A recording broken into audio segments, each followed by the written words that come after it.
Hindi lang maingay si Pangulong Marcos. Hindi lang siya yung palakibo. Hindi lang siya yung kuda. Bagkos, nagsiserbisyo sa ating mamamayan. Sabi nga, may serbisyong pagmamalasakit, may serbisyong damang-dama. Gumagawa kayo ng paraan sa halagang 29 pesos na bigas, malaking bagay. Dahil marami tayong kababayan na salat sa buhay, pero nagsusumikap. Imbis kumontra sa gobyerno, imbis pumuna, mas ginagawa nila ang karapat-dapat para sila'y makakain sa 3 beses sa isang araw. Ay, isang mapagpalang umaga po sa ating lahat ng ngayong araw ng Monday. Okay? Alam nyo, napakaganda ng balita. May pag-open ko ng aking Facebook account. Ang ganda ng bumungad sa akin, mga kaibigan. Unang-una, ang bumungad sa akin, yung Metro Manila, pina-implement na po yung halagang 29 pesos na per kilo ng bigas. Aminin man po natin mga kababayan o hindi, malaking bagay po ito. Dahil sa sobrang mahal ng bilihin ng ating mga nasa market ngayon, at tandaan po natin mga kababayan, hindi lang po sa Pilipinas nagmamahalan ang mga bilihin. Pati po sa Estados Unidos, sa iba yung dagat, napakamahal na rin po.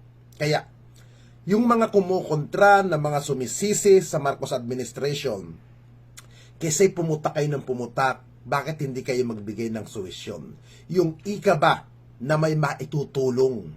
Yung meron tayong maiaambag sa ating mga kababayan. Hindi yung makakita ka lamang batikos. Hindi po yan nakakatulong sa ating mga kababayan.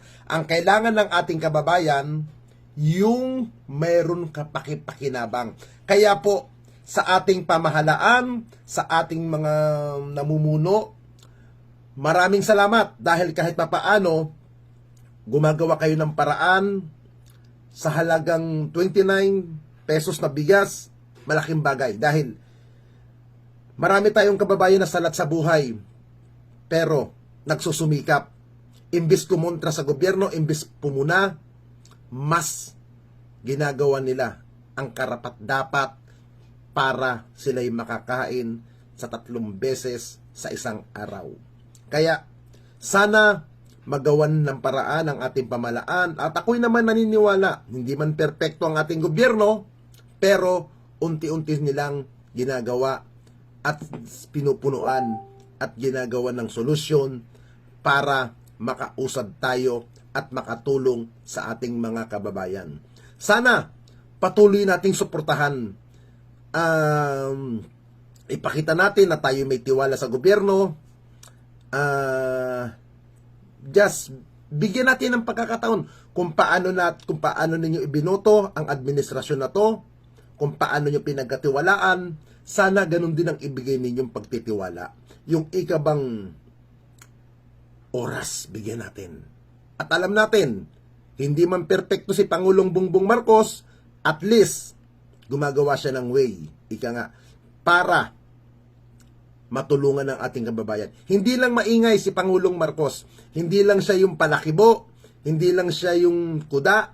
Bagkos, nagsiserbisyo sa ating mamamayan. Sabi nga, may serbisyong pagmamalasakit, may serbisyong damang-dama ng mga mamamayang Pilipino. Kung puro tayo kuda, puro tayo reklamo, kaibigan, hindi po yan nakakatulong. Bagkos, nasisira lang ang araw mo.